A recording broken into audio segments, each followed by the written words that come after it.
हिंदी महागुरु इस YouTube channel पर। अगर आप इस यूट्यूब चैनल पर नए हैं तो चैनल को सब्सक्राइब कीजिए और अपने फ्रेंड तक शेयर कीजिए, ताकि मेरे इस यूट्यूब चैनल के माध्यम से जो भी वीडियो आप देखेंगे उन वीडियो की सहायता से आप अपने एग्जाम की परफेक्ट तैयारी कर सकें। तो रविंद्रनाथ ठाकुर जी की आत्मत्राण इस कविता का एक्सप्लेनेशन या फिर भावार्थ जानने के पहले हम चर्चा करेंगे रविंद्रनाथ ठाकुर जी के जीवन परिचय के ऊपर। तो रविंद्रनाथ ठाकुर जी का जन्म हुआ है 6 मई 1861 में बंगाल में। एक संपन्न परिवार में इनका जन्म होता है। इनकी पढ़ाई घर पर ही होती है। घर पर ही वह स्व अभ्यास से या फिर स्वाध्याय से अपनी शिक्षा पूरी करते हैं और उसके बाद उनको बैरिस्ट्री की पढ़ने के लिए विदेश भेज दिया जाता है। लेकिन विदेश में बिना परीक्षा दिए ही क्या करते हैं, विदेश से वे वापस लौट कर आते हैं। तो ये हो गई। उसके बाद हम देखेंगे रविंद्रनाथ ठाकुर जी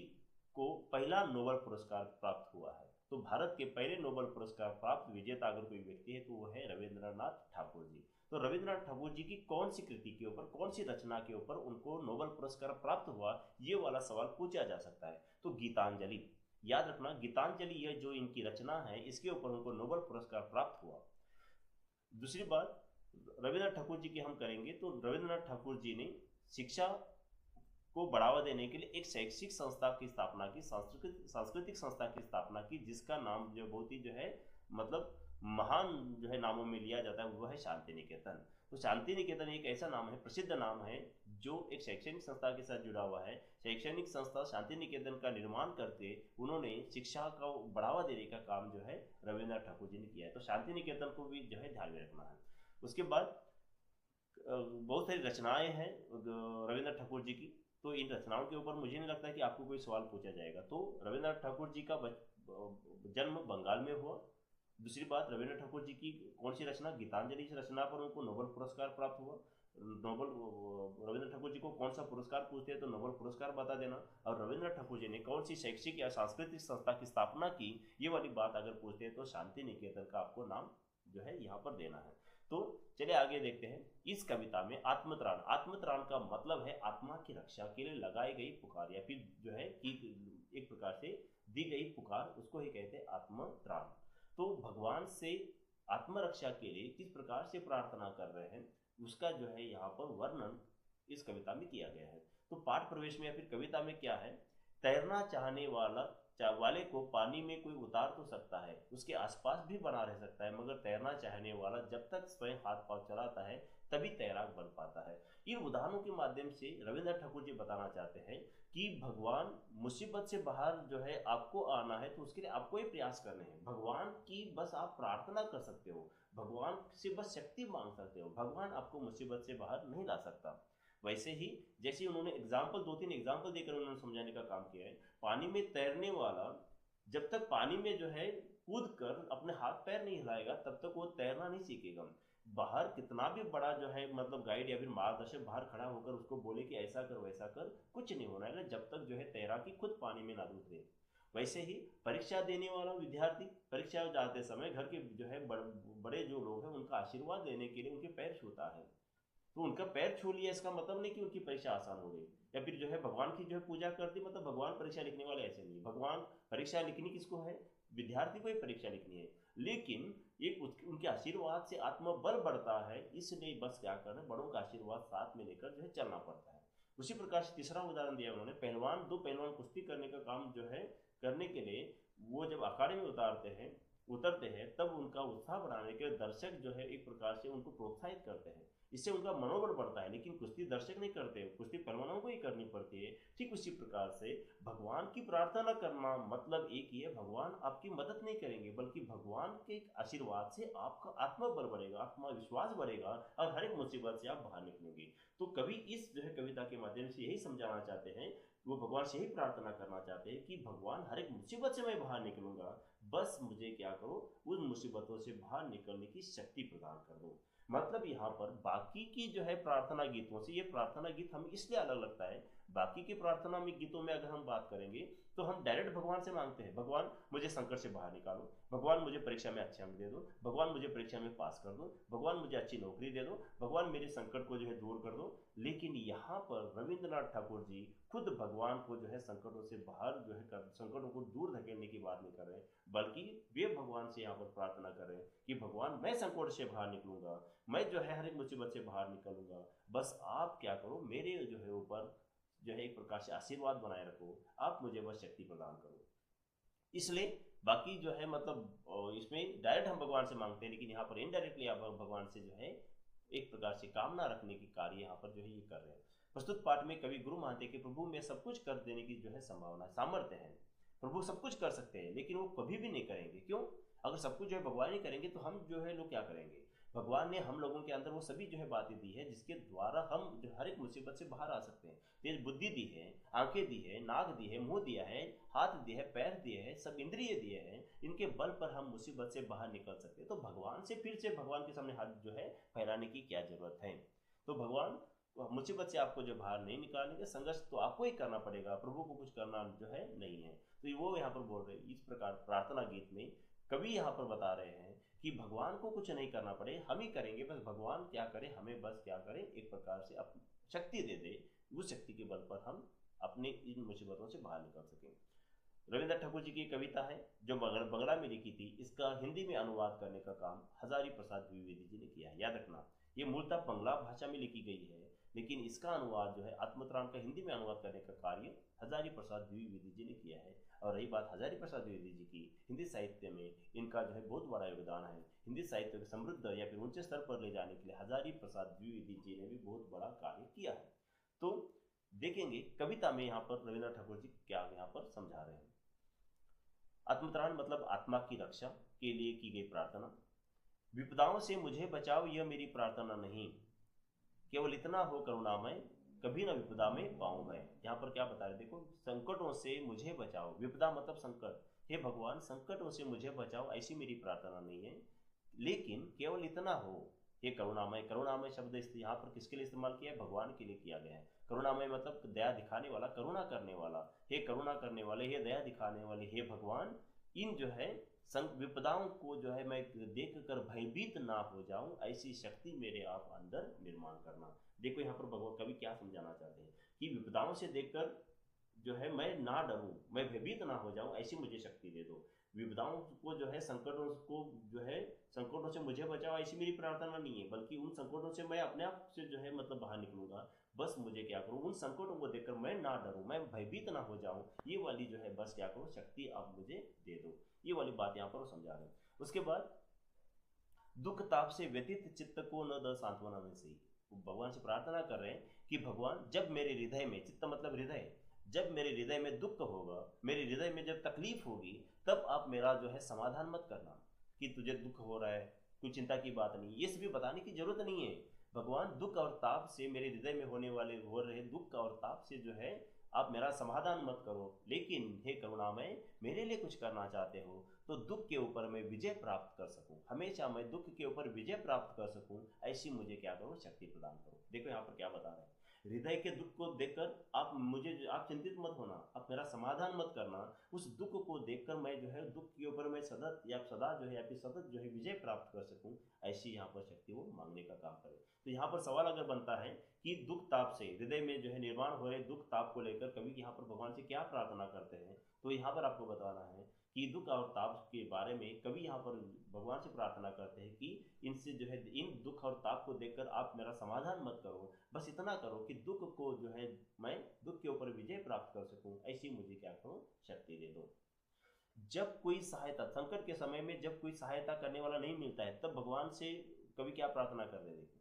कोई कहीं सहायक ना मिले तो अपना बल पौरुष ना हिले।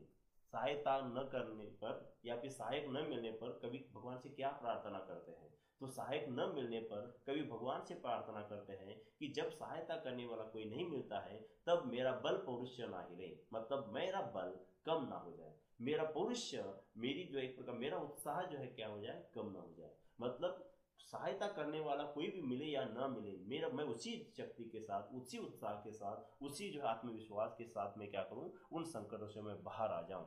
तो सहायक न मिलने पर मेरा पौरुष ना हिले, ये वाली वो प्रार्थना यहाँ पर भगवान से कर रहे हैं। हानि उठानी पड़े जगत में लाभ अगर वंचना रही, देखो यहाँ पर भगवान कोई भी काम करने के लिए मैं जाता हूँ तो मुझे लाभ की जगह क्या होता है, नुकसान ही होता है, फायदे की जगह मुझे नुकसान ही होता है। तो बार बार मुझे हानि उठानी पड़े जगत में, दुनिया में बार बार मुझे हानि उठानी पड़े, ऐसा मुझे लगे कि जो है क्या कर रहा है, लाभ लाभ मतलब फायदा भी मुझे क्या कर रहा है, धोखा दे रहा है, तब भी मुझे भगवान ऐसा नहीं लग रहा चाहिए मेरे मन में कि मेरा बहुत बड़ा नुकसान हो गया है। तो बार बार जो है फायदे की बजाय मेरा नुकसान ही हो रहा है, तब भी मुझे ऐसा नहीं लगना चाहिए कि मेरा बहुत बड़ा नुकसान हो गया है। अगर मैं सोचूंगा कि मेरा बहुत बड़ा नुकसान हो गया, अभी मैं कुछ नहीं कर सकता, तो मैं हार जाऊंगा, टूट जाऊंगा, और मैं जो है को दोबारा कभी भी जो है कोई कार्य नहीं कर पाऊंगा। तो नुकसान होता है तो उस नुकसान को मैं पुनः भर कर लाऊंगा, ये जो है शक्ति आप या फिर ये सोच जो है मेरे अंदर आप निर्माण करना। तो मेरे मन में जो है बहुत बड़ा नुकसान हो गया, क्षय हो गया मतलब नुकसान हो गया, ये विचार मेरे मन में नहीं आने चाहिए। तो जब हानि जो है या फिर सॉरी लाभ जो है क्या कर रहा है, बार बार धोखा दे रहा है, ऐसी स्थिति में भगवान से क्या प्रार्थना करें, तो आपको यहाँ पर बताना है, हानि उठानी पड़े जगत, दुनिया में बार बार मुझे नुकसान उठाना पड़ रहा है, लाभ भी मुझे धोखा दे रहा है, ऐसी स्थिति में कभी भगवान से प्रार्थना करते हैं कि मैं मन में जो है यह न मानूं कि मेरा बहुत बड़ा नुकसान हो गया है। मेरा त्राण करो अनुदिन तुम, हर दिन मेरी रक्षा करो, हे भगवान हर दिन मेरी तुम रक्षा करो, यह मेरी प्रार्थना नहीं, बस मेरे लिए कुछ करना चाहते हो तो हे करुणामय, तरने की हो शक्ति अनामय,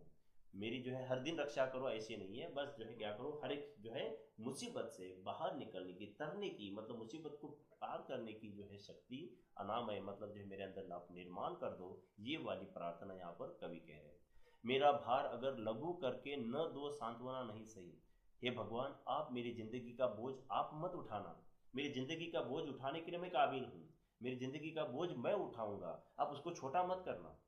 आप उसको छोटा मत जो है करके आप मेरा समाधान मत करना, मैं उस बोझ को आसानी से उठाऊंगा, ऐसी बस शक्ति दे देना। देखो भगवान की प्रार्थना कैसी है, देखो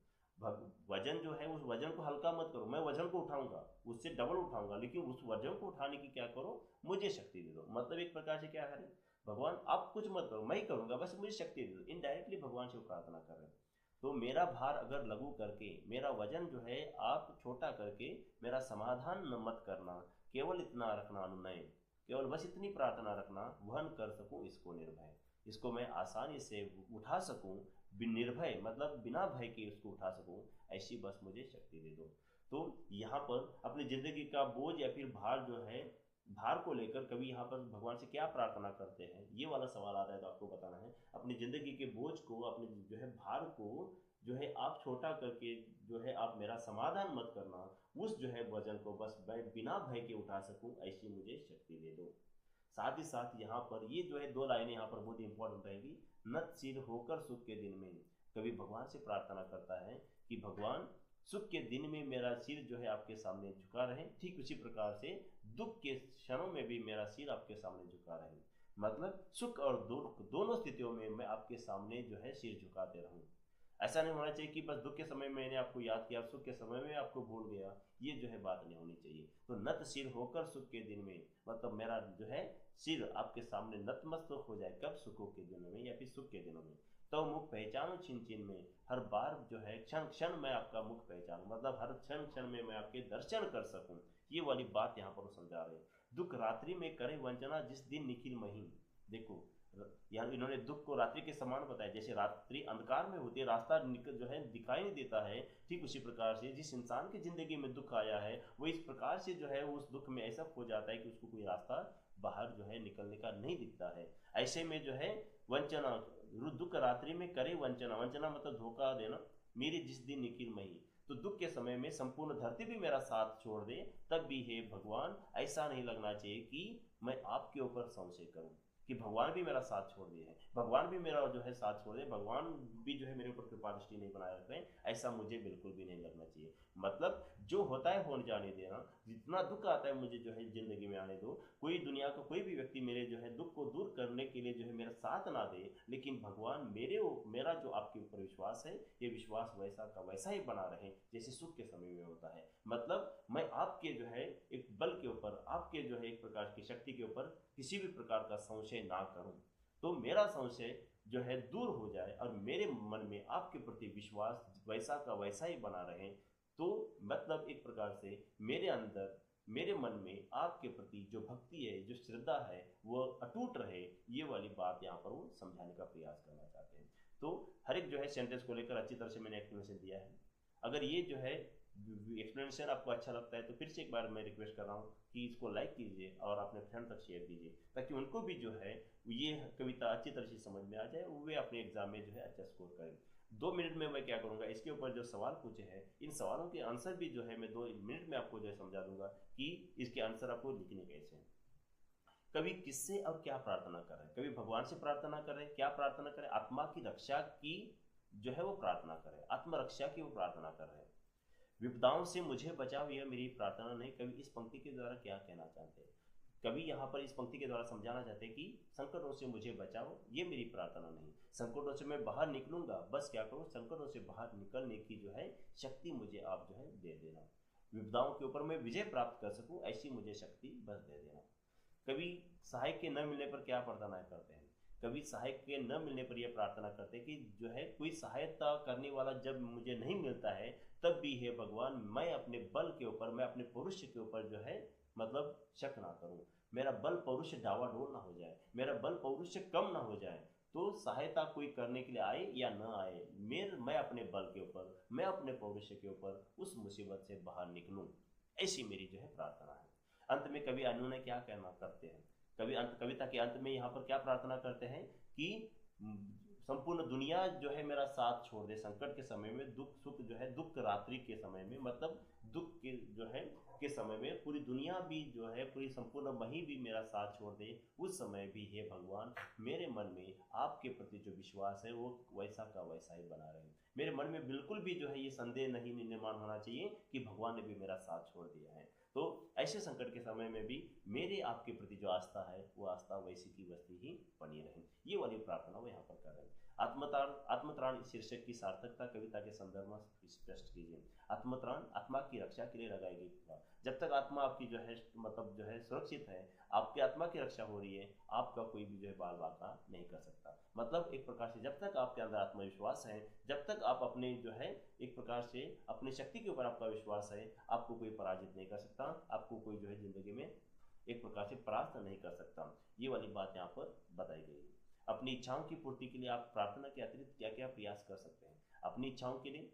अब कभी यहाँ पर जो है अपनी इच्छाओं को पूर्ति करने के लिए जो है भगवान से इनडायरेक्टली मांग रहे हैं, हम भगवान के सामने डायरेक्टली मांगने का प्रयास करते हैं। ये इच्छाओं की पूर्ति के लिए प्रार्थना के अतिरिक्त हम क्या करते हैं, भगवान को जो है भोग लगाने का काम करते हैं, भगवान को जो है महंगी महंगी अगरबत्तियाँ भगवान के सामने जलाने का काम करते हैं, भगवान के सामने दीपक जलाने का काम करते हैं, भगवान को जो है फूल चढ़ाने का काम करते हैं, भगवान को जो है प्रसाद जो है देने का काम करते हैं। ये सभी बातें जो है भगवान को खुश करके हम भगवान से जो है अपनी इच्छाओं की पूर्ति के लिए जो है भगवान से जो है अपनी क्या करते हैं, मांग रखते हैं। ये सभी बातें हमें देखने को मिलती है।